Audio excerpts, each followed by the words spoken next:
नमस्कार, मैं हूं विशाल यादव। साल 2023 में प्रधानमंत्री नरेंद्र मोदी ने चुनाव आयोग पर अपना पूरा कब्जा कर लिया था और इसी कब्जे को छुड़ाने के लिए सुप्रीम कोर्ट में याचिका दायर की गई। लेकिन बड़े दुख के साथ कहना पड़ रहा है कि सीजेआई सूर्यकांत ने खुद को इस सुनवाई से अलग कर लिया।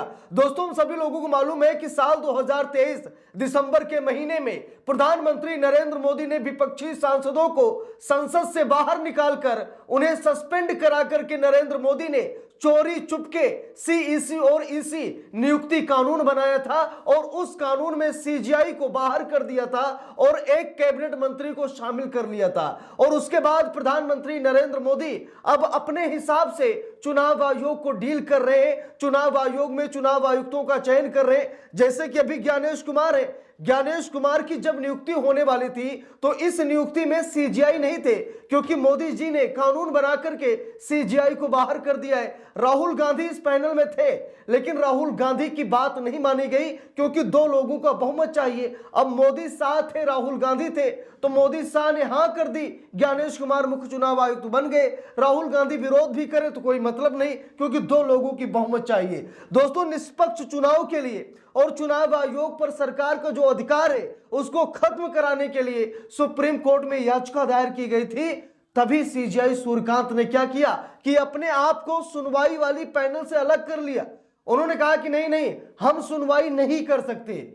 हैरान करने वाली बात है, मन को विचलित करने वाली बात है कि आखिरकार सीजेआई सूर्यकांत साहब ने अपने आप को अलग क्यों कर लिया। अब दोस्तों, खबर क्या कहती है, नव भारत टाइम्स की रिपोर्ट क्या कहती है, जरा इस पर गौर फरमाइए। लिखा भी है, सीजेआई सूर्यकांत ने चुनाव आयुक्तों की नियुक्ति से जुड़े कानून पर सुनवाई से खुद को क्यों अलग किया। पूरा देश जानना चाह रहा है कि आज चुनाव आयोग पर मोदी सरकार का पूरा अधिकार है और जब इस अधिकार को खत्म करके चुनाव आयोग को आजाद कराने की बात आई तो सीजेआई सूर्यकांत पीछे क्यों हट गए। सीजेआई सूर्यकांत ने सुनवाई वाली पैनल से खुद को क्यों अलग कर लिया, जरा गौर से समझिएगा। लिखा भी है, सीजेआई सूर्यकांत ने चुनाव आयुक्तों की नियुक्ति से संबंधित 2023 के कानून पर होने वाली बहसों की सुनवाई से खुद को अलग कर लिया है। हितों के टकराव की आशंका जताते हुए उन्होंने न्यायपालिका की निष्पक्षता को प्राथमिकता दी है। अब देखिए क्या लिखा खबर में, साफ साफ लिखा है, सुप्रीम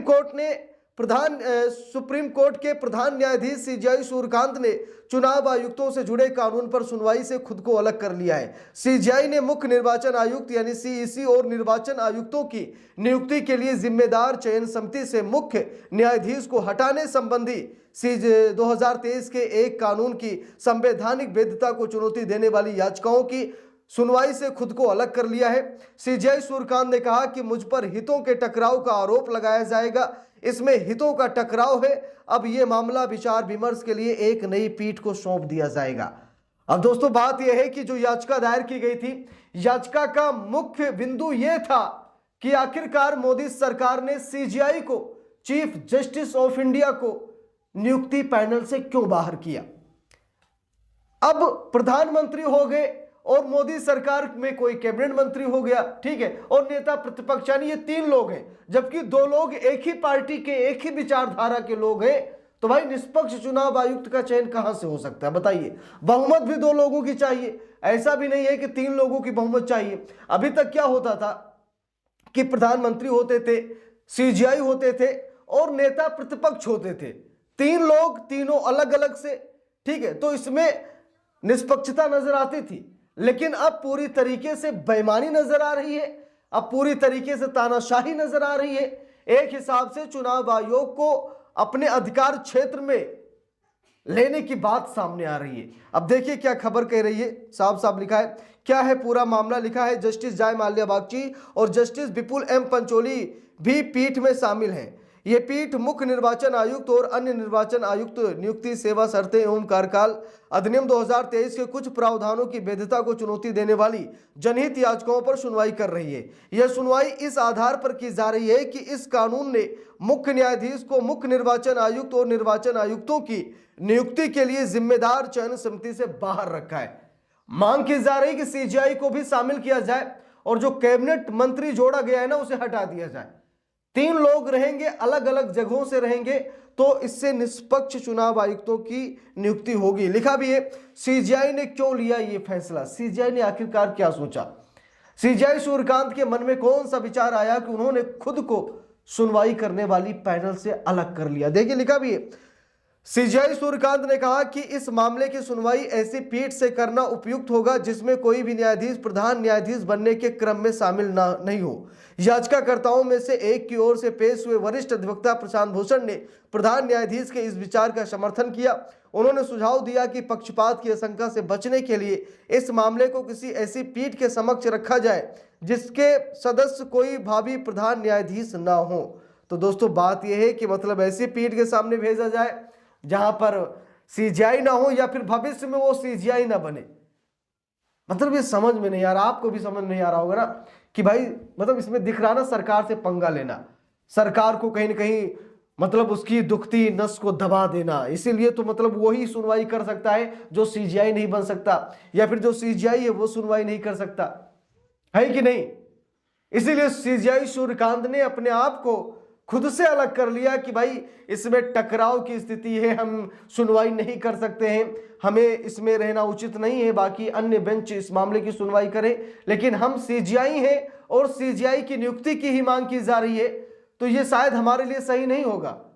अगर हम सीजीआई की नियुक्ति को बहाल करके मोदी सरकार के कानून को संवैधानिक करार कर देते हैं तो इससे लोगों को लगेगा कि मैंने अपने स्वार्थ के लिए, इसमें निष्पक्षता नजर नहीं आएगी कि मैं सीजीआई हूं, मैं चयन करना चाहता हूं, इसीलिए मैंने अपने पक्ष में फैसला सुना दिया, या फिर इस कानून पर फैसला वो सरकार के पक्ष में सुना दे। तो आगे वाले सीजीआई, जो आने वाले सीजीआई, वो यही कहेंगे ना कि पता नहीं पहले वाले सीजीआई ने ऐसा क्यों फैसला सुनाया। लोग कहेंगे कि सीजीआई डर गए हैं, मोदी पर एक्शन लेना नहीं जानते, मोदी के कानूनों पर रोक लगाना नहीं जानते, ठीक है। तो सीजीआई सूर्यकांत ने इसीलिए अपने आप को अलग कर लिया कि भाई ट्रोलर उनको ट्रोल करेंगे, उनको बदनाम करेंगे। अब कानून के पक्ष में फैसला सुनाए तब समस्या, ना सुनाए तब समस्या। इसीलिए सीजीआई सूर्यकांत ने कहा कि इसे ऐसी बेंच के सामने भेजना चाहिए जिसमें सीजीआई ना हो, ठीक है, वही सबसे अच्छा और बेहतरीन विकल्प होगा। कैसे होता है सीईसी का चयन, ये भी देख लीजिए। लिखा है दिसंबर 2023 में संसद की ओर से पारित ये कानून सुप्रीम कोर्ट के उस ऐतिहासिक फैसले के कुछ महीनों बाद आया जिसमें शीर्ष अदालत ने निर्देश दिया था कि निर्वाचन आयुक्तों की नियुक्ति प्रधानमंत्री, विपक्ष के नेता या लोकसभा में सबसे बड़ी विपक्षी पार्टी के नेता और प्रधान न्यायाधीश की सदस्यता वाली एक समिति करेगी। यानी सुप्रीम कोर्ट ने फैसला भी सुनाया था, उसके तुरंत बाद मोदी सरकार ये विधेयक लेकर संसद में पहुंच जाती है और विपक्ष के सांसदों को संसद से बाहर निकालकर, जिस दिन संसद में छुट्टी होती है उस दिन संसद खोलकर प्रधानमंत्री नरेंद्र मोदी ने इस कानून को पास कराया और आज चुनाव आयोग मोदी के इशारे पर नाच रहा है। इस पूरे मामले पर आप लोगों की क्या राय है कमेंट करके जरूर बताइएगा। वीडियो को लाइक शेयर, अगर चैनल पर नए हैं सब्सक्राइब करके सपोर्ट कीजिएगा। मिलते हैं दूसरी वीडियो में, तब तक के लिए बहुत बहुत धन्यवाद।